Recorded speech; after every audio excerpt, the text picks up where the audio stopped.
हरे कृष्णा। श्री प्रभुपाद महाराज की जय। ओम नमो भगवते वासुदेवाय। भगवते वासुदेवाय। ओम नमो भगवते वासुदेवाय। जय राधा माधव सुंदर विहारी। जय राधा माधव सुंदर विहारी। गोपीजन वल्लभ गिरिवरधारी।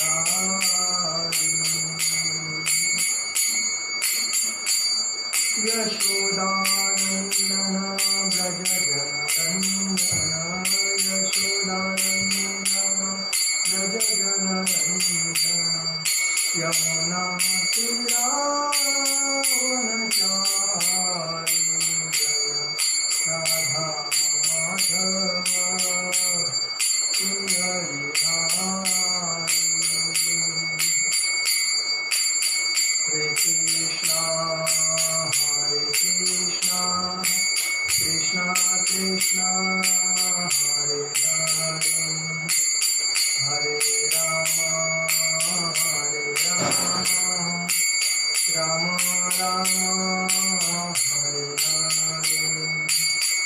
हरे कृष्णा कृष्णा कृष्णा हरे हरे। हरे राम राम राम हरे हरे। हरे कृष्णा कृष्णा कृष्णा हरे हरे। हरे राम राम राम हरे हरे। हरे कृष्णा कृष्णा कृष्णा हरे हरे। हरे राम राम राम हरे हरे। जगत गुरु श्री प्रभुपाद महाराज श्री श्री भगवंताई भगवान की जय। श्री श्री कृष्ण बलराम जी भगवान की जय। श्री ललिता विशाखा श्री श्री राधा श्यामचंद्र जी भगवान की जय। ओम नमो भगवते वासुदेवाय। ओम नमो भगवते वासुदेवाय। ओम नमो भगवते वासुदेवाय। ओम अज्ञानतिमिरान्धस्य ज्ञानांजनं शलाकया चक्षुरुन्मीलितं तन्मय तस्मै श्रीगुरुवे नमः। श्रीचैतन्यमनोभीष्टं स्थापितं येन भूतले स्वयंरूपकदामहं तदापि सुखदामहि वन्देऽहं श्रीगुरु श्रीयुपदकमल श्रीगुरुवैष्णवाञ्च श्रीरूपसागरजातः सहगण रघुनाथान्वित सहसञ्जीवम् साद्वैत सावधूत परिजन सहित कृष्ण चैतन्य देव श्री राधा कृष्ण पादान सहगण ललिता विशाखान्वितांच। हे कृष्ण करुणा सिंधु दीनबंधु जगतपते गोपेश गोपिका कांत राधा कांत नमस्तुते। तप्त कांचन गौरांगी राधे वृंदावनेश्वरी विशुभानुसुते देवी प्रणमामि हरिप्रिये। वाञ्छाकल्पतरुभ्यश्च कृपा सिन्धु एभवत पतितानां पावनेभ्यो वैष्णवेभ्यो नमो नमः। नमो ओं विष्णुपादाय कृष्णप्रेष्ठाय भूतले श्रीमते भक्तिवेदान्त स्वामी इति नामिने। नमो ओं विष्णुपादाय कृष्णप्रेष्ठाय भूतले श्रीमते भक्तिवेदान्त स्वामी इति नामिने। नमस्ते सरस्वते देवे गौरवाणी प्रचारणे निर्विशेष शून्यवादी पाश्चात्यदेशतारणे। जय श्री कृष्ण चैतन्य प्रभु नित्यानंद श्री अद्वैत गदाधर श्रीवासादि गौरभक्तवृंद। हरे कृष्ण कृष्ण कृष्ण हरे हरे हरे राम राम राम हरे हरे। हरे कृष्ण कृष्ण कृष्ण हरे हरे हरे राम राम राम हरे हरे। हरे कृष्ण कृष्ण कृष्ण हरे हरे हरे राम राम राम। जगत गुरु श्रील प्रभुपाद महाराज की जय। परम पूज्य लोकनाथ स्वामी महाराज की जय। अनंत कोटि वैष्णव वृंद की जय। नामाचार्य हरिदास ठाकुर की जय, अनंत कोटि वैष्णव वृंद की जय। हरे कृष्णा। आज हम लोग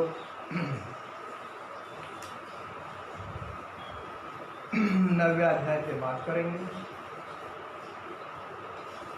माहिमा पार्थ व्याप्रशिथ्य एपि स्तुपापयोनयः स्त्रियो वैश्यास्तथा शूद्रास्तेति पियान्ति परागतिम्।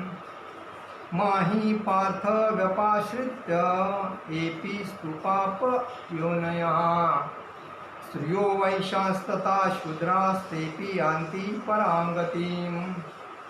माम म्हणजे मेरी, ही म्हणजे निश्चयी, पार्थ म्हणजे हे पुथा पुत्र, व्यपाश्रित्य म्हणजे शरण ग्रहण करके, ए म्हणजे जो, अपि म्हणजे भी, शु म्हणजे हे, पाप म्हणजे पाप योनय, निम्नकुल में उत्पन्न, स्त्रिय म्हणजे स्त्रिया, वैश्या म्हणजे वणिक लोक, तथा म्हणजे भी, शूद्रा म्हणजे निम्न श्रेणी के व्यक्ति, ते अपि म्हणजे वे भी, यान्ति म्हणजे जाते हैं, पराम म्हणजे परम, गति म्हणजे गंतव्य को।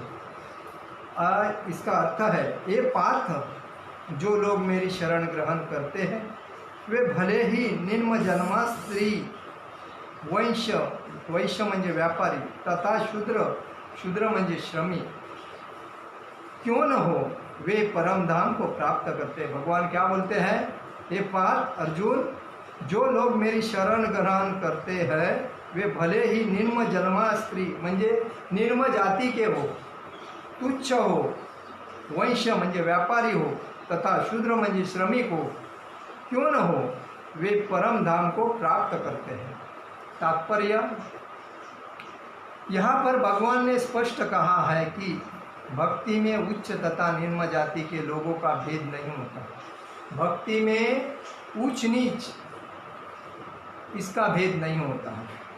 भौतिक जीवन में ऐसा विभाजन होता है, किंतु भगवान की दिव्य भक्ति में लगे व्यक्ति पर यह लागू नहीं होता। देखो, भौतिक युग में सब ऊंच नीच जाति का सब निकालते हैं, ये वो जात का है, वो ये जात का है, ये सब, लेकिन भगवान के भक्ति में ये सब नहीं होता है। भगवान यही कहते हैं, सभी परम धाम के अधिकारी हैं। श्रीमद् भागवतम में 2 अध्याय में 4 श्लोक कथन है कि अधम योनि चांडाल भी शुद्ध भक्त के संसर्ग में शुद्ध हो सकता है। चांडाल म्हणजे सर्वात ओळून टाकलेला चांडाल भी वो शुद्ध हो जाता है। अतः भक्ति तथा शुद्ध भक्त द्वारा पथ प्रदर्शन इतने प्रबल है कि वहाँ ऊंच नीच का भेद नहीं रह जाता और कोई भी इसे ग्रहण कर सकता है। शुद्ध भक्त की शरण ग्रहण करके सामान्य से सामान्य व्यक्ति शुद्ध हो सकता है। देखिए, मतलब शुद्ध भक्त का संग करने से हम लोग भी शुद्ध हो जाते हैं। जैसा कि कहा गया है कि पानी में दूध मिला है तो पानी भी दूध बन जाता है। सेम पोजीशन, भक्त की संगति में आया जो भी व्यक्ति, वो भक्त का संग करके शुद्ध भक्त हो सकता है। शुद्ध भक्ति की शरण ग्रहण करके सामान्य से सामान्य व्यक्ति शुद्ध हो सकता है।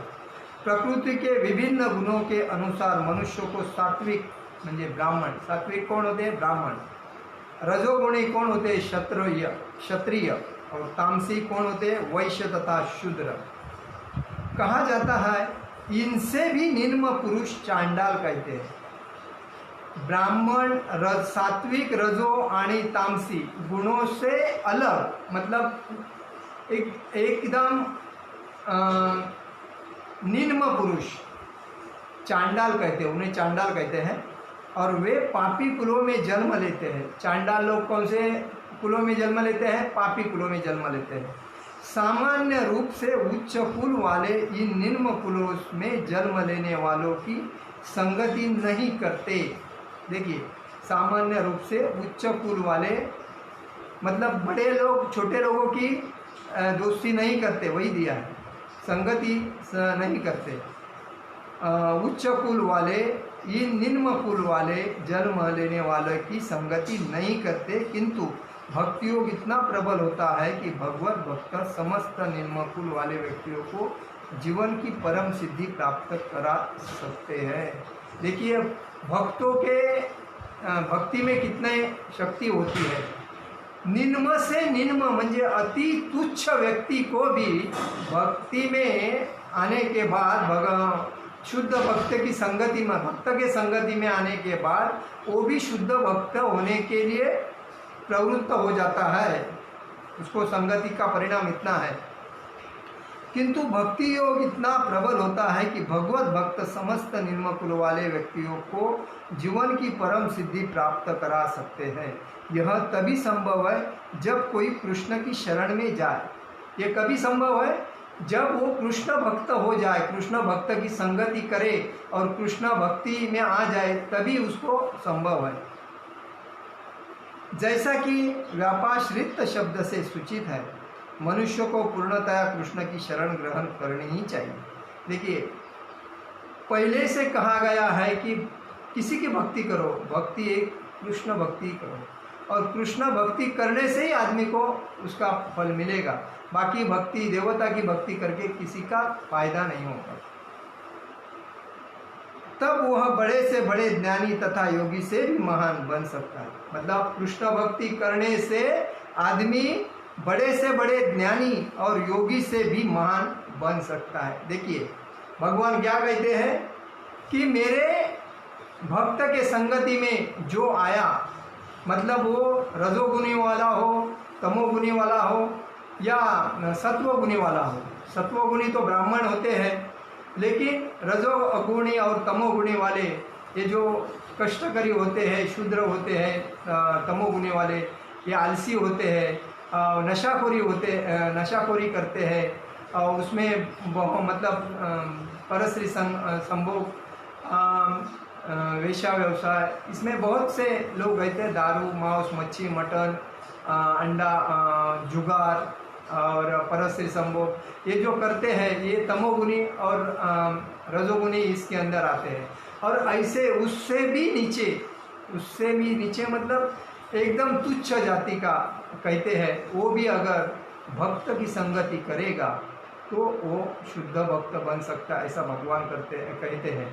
इसीलिए हर आदमी को यही समझना चाहिए कि हम किसकी भक्ति कर रहे हैं। हम देवता की भक्ति, 33 कोटि देवता है, अगर वो 33 कोटि देवता की हम अगर भक्ति करते तो क्या फायदा है। जो 33 कोटि देवता जिनके सहारे चल रहे हैं, जिनके सहारे आदेशों का पालन कर रहे हैं, 33 कोटि देवता ये नौकर है किसके? कृष्ण भगवान के, राम भगवान के, विष्णु भगवान के, ये सब नौकर है। और उनकी अगर हम लोग भक्ति करते हैं, भले वो कोई भी रहे, उसमें ब्रह्मदेव है, भोलेनाथ है, गणपति बाप्पा है, बाकी कोई देवी देवता है, सब ये 33 कोटि देवी देवता जो भी है वो भगवान के इशारे पे चलते हैं। तो भगवान यही करते हैं, सबको छोड़ के अगर जो भक्ति करता है तो मैं उसका पूर्ण पालन करता हूँ, उसके ऊपर उसका सब भार मैं संभालता हूँ, ऐसा भगवान कहते हैं। और इसीलिए हर आदमी को यही समझना चाहिए कि हम किसकी भक्ति कर रहे हैं, हम क्यों वेस्टेज टाइम कर रहे हैं, हम फुकट का पैसा क्यों वेस्टेज कर रहे हैं, इधर उधर देवता के पीछे लगते हैं। उससे बेहतर अगर एक मंदिर, श्री कृष्ण राधा कृष्ण का मंदिर बनावे अपने एरिया में, और उस एरिया में राधा कृष्ण मंदिर की सेवा करते रहे दिन रात, हरे कृष्ण कृष्ण कृष्ण हरे हरे, हरे राम राम राम हरे हरे, काम में जाते वक्त, चलते वक्त, आते वक्त अगर भक्ति अगर करते हैं तो कृष्ण भक्ति सबसे श्रेष्ठ है, राम भक्ति सबसे श्रेष्ठ है, विष्णु भक्ति के ये वो दो दर्शन ये है, अवतार है राम और कृष्ण, और यही सबसे सब कुछ। और जब राम भगवान जब सतयुग में आए थे तभी उन्होंने भी बहुत हाल अपेष्टा जंगल में जाके अपने पिताजी का आदेश पालन करके जंगल में तप करके अपना 14 वर्ष का वनवास किया। उन्होंने ये नहीं किया कि मैं भगवान हूँ और मेरे को ऐसा क्यों करना पड़ेगा, मैं क्यों करूँ, ये नहीं बताया। उन्होंने पिताजी का आदेश पाला क्योंकि वो पुरुषोत्तम थे। एक वचनी थे और कभी भी अपना शब्द को मतलब वेस्ट नहीं करते थे। ऐसे परम योगी महान पुरुषोत्तम भगवान थे। तो इसीलिए राम भगवान को सतयुगी माना जाता है। और द्वापर युग में कृष्ण भगवान जो आए थे उन्होंने भी अपने भगवान होने के बाद भी कंस जैसे राक्षसों का और कितने कंस ने उनको अपनी जान बचाने के लिए कितने राक्षस को भेजा मारने के लिए, लेकिन उन्होंने कभी उनको हार नहीं मानी, उनको अपना वो सब लीला करते रहे। और ऐसे जब भगवान को इतनी तकलीफ हो गई मनुष्य जीवन लेने के बाद, तो हम लोग इंसान हैं और इंसान का फर्ज है 84 लाख योनि के बाद हम लोग जब इंसान के जन्म में आते हैं, कोई माता के जन्म में आता है, कोई प्रभु के जन्म में आता है, और हमारा फर्ज बनता है कि हम कोई भी काम करें, कुछ भी करें अपने पेट पालने के लिए। लेकिन भगवान को नहीं भूलना चाहिए, क्योंकि भगवान ने इसीलिए तो जन्म दिया है। जब 84 लाख योनि में हम कौन से योनि में थे हमको मालूम नहीं, लेकिन भगवान को सब कुछ मालूम है। और भगवान इसी के लिए बोलते हैं कि अगर ये जन्म मानव जीवन जो दिया है आपको, उस जीवन में अगर आप मेरी भक्ति करते हैं तो मेरे धाम में आप अवश्य पहुंचोगे। ये भगवान खुद कहते हैं। और आपके साथ आपके परिवार के लोग हैं जो भक्ति नहीं करते, उनको मंदिर में लेके आओ, उनको भक्ति में लगाओ, आपकी संगति में ले लो, उनको भगवान का प्रसाद खिलाओ, उनको भागवत गीता पढ़ने दो, श्रीमद् भागवतम ये अध्याय पढ़ने दो। और क्या बहुत से प्रभुपाद ने 80 बुक्स लिखे हैं कृष्ण भक्ति के ऊपर, वो उसमें से कोई बुक्स उनको पढ़ने दे दो। क्या होता है कि हर आदमी किसकी संगति करता है उसके ऊपर डिपेंड करता है। दारू वाले की संगति करेगा और वो दारू नहीं पीता है और दारू वाले की संगति करेगा, तो थोड़े दिन के बाद वो भी दारू पीने को लगेगा और नशाखोरी करने को लगेगा, मतलब बीड़ी सिगारेट गांजा तंबाकू ये भी खाता रहेगा। कोई अगर जुआ वाले के संगति करता है तो पहला जुआ नहीं करेगा, लेकिन बाद में आहिस्ता आहिस्ता उसको भी तलब आएगी, चलो मैं भी जुआ खेलता हूँ, तो वो भी उसके संगति में जुआ खेलने लगेगा। कोई परस्त्री के संग करता है और उसके पहले नहीं करता था, लेकिन जो करता है उसके साथ अगर जाता है और वो उसके साथ कंटिन्यू रहेगा, तो उसके जो विचार है, उसकी जो सोच है, उस सोच में आते आते वो भी उस परस्त्री संभोग में जाएगा। तो ऐसा है कि ये कलयुग है। ये कलयुग में अच्छे लोग कम मिलते हैं, बुरे लोग तो रास्ते में बहुत पड़े रहते हैं। तो जो संगति करता है, जो भक्त की संगति करता है, भक्त एक डायमंड होते हैं, भक्त एक भगवान के भक्त एक डायमंड होते हैं, और वो भी कृष्ण भक्त जो भागवतम जाने के लिए अपना पूर्ण भक्ति में विलीन होते हैं, जो गोलोक जाने के लिए उन्होंने सर्वस्व त्याग करके अपने भक्ति में विलीन किया है। और वो यही सोचते हैं कि हमें जो भगवान ने ये शरीर दिया है पूर्ण, जो हम लोग इस शरीर की कोई वैल्यू नहीं कर सकते, अनमोल शरीर है, और उस शरीर को अगर हमको अच्छी तरह पालन पोषण करना है तो हमें सुबह से लेकर शाम तक हमारा जो काम धंधा करते हैं उस टाइम भी हमारे नज़र के सामने भगवान का तस्वीर होना चाहिए, भगवान का स्वरूप होना चाहिए और मुंह में भगवान का नाम होना चाहिए। तो हमारा ये शरीर हम लोग जो ये कलयुग में जी रहे हैं उसका हम सार्थक कर रहे हैं। और जो ये इस तरह से नहीं जो कर रहे हैं वो विनाश कर रहे हैं, मतलब वेस्ट कर रहे हैं अपना टाइम, अपने उम्र जो है उनकी, जो भी आज तक कितने साल गए हैं। अभी समझो, देखिए कोई किसी को टाइम नहीं दिया कि आज से ही भक्ति करो। जब आपको किसी ने पहला नहीं आपको बुलाया होगा भक्ति करने के लिए, लेकिन अभी आप भी भक्ति करने आते हो, भक्त की संगति करते हो, मंदिर में आते हो, तो आप अवश्य भक्त की संगति में आओ। भक्त की संगति में आने के बाद आपको भक्त के जो गुण रहते हैं, भक्त के जो विचार रहते हैं, आपको अच्छे रहेंगे। और शुद्ध भक्त की ही संगति करो। ऐसे भी भक्त है, कोई भक्त भी ऐसे ठग मिलते हैं कि कभी ये महाराज को बदलते, वो महाराज को, तो ऐसा नहीं होना चाहिए। भक्ति में भी आप सोच समझ के भक्त की संगति करो। और कृष्ण भक्ति यही सबसे श्रेष्ठ भक्ति है। कृष्ण भक्त में आने के बाद सुबह जल्दी उठने की कोशिश करो, माला जपने की कोशिश करो। महाराज के लेक्चर रहते हैं सुबह के टाइम पे, उनका अध्ययन करो, वो सुनो। और कोई महाराज के जो संगीत के अभंग है वो या वो सुनो, और उससे आपकी जो बुद्धि है वो निगेटिविटी से पॉजिटिविटी में आ जाएगी। आपके विचार शुद्ध होएगी, आत्मा शुद्ध होएगा। आत्मा शुद्ध होने के बाद भगवान का स्वरूप आपके दिमाग नज़र के सामने आएगा और आप शुद्ध भक्त बन जाओगे। मैं यही कहूँगा कि भक्ति सर्वश्रेष्ठ है, उससे अधिक कुछ नहीं। आज लोग भक्ति को बाजू में करके राजकारण के पीछे लगते हैं। राजकारण ये तुच्छ लोगों का काम है, दलिंदर लोगों का काम है, झूठ लोगों का काम है। ऐसे लोगों के नाद में मत जाओ। जो ईमानदार राजकारणी है, जो किसी का 1 रुपया नहीं खाता, उसके साथ रहो, उसको सपोर्ट करो, उसको सत्ता में लाओ, और उससे सतयुग आ सकता है। और राम जी जो थे सतयुग में, उन्होंने सतयुग में लाके किसी को भूखा नहीं रखा था, किसी को पैसे की तकलीफ नहीं, किसी को काम की, सबका दुख वो सहते थे। वैसा ही हम लोग को अभी नरेंद्र मोदी जी मिले हैं जो पंतप्रधान, तो उनका एक आदेश है जो भारत को उच्च लेवल पे लाना, लेकिन उनका काम एक सर्वश्रेष्ठ काम है। और उसकी जो हम लोग देख रहे हैं, उसका जैसा अधिकारी जो रहेगा तो वो उसको जनता का आशीर्वाद बहुत मिलेगा। आज नरेंद्र मोदी साहब को बहुत लोगों का आशीर्वाद अच्छा है। पहले जब उनको नहीं पहचानते थे, लेकिन आज लोग सब पहचानते हैं। और आप लोगों को मालूम पड़ा कि वो एक पारदर्शक, ईमानदार और देशभक्त है, और सच्चे देशभक्त है, जो कि 1 रुपए का दाग उनके बदन पे नहीं है।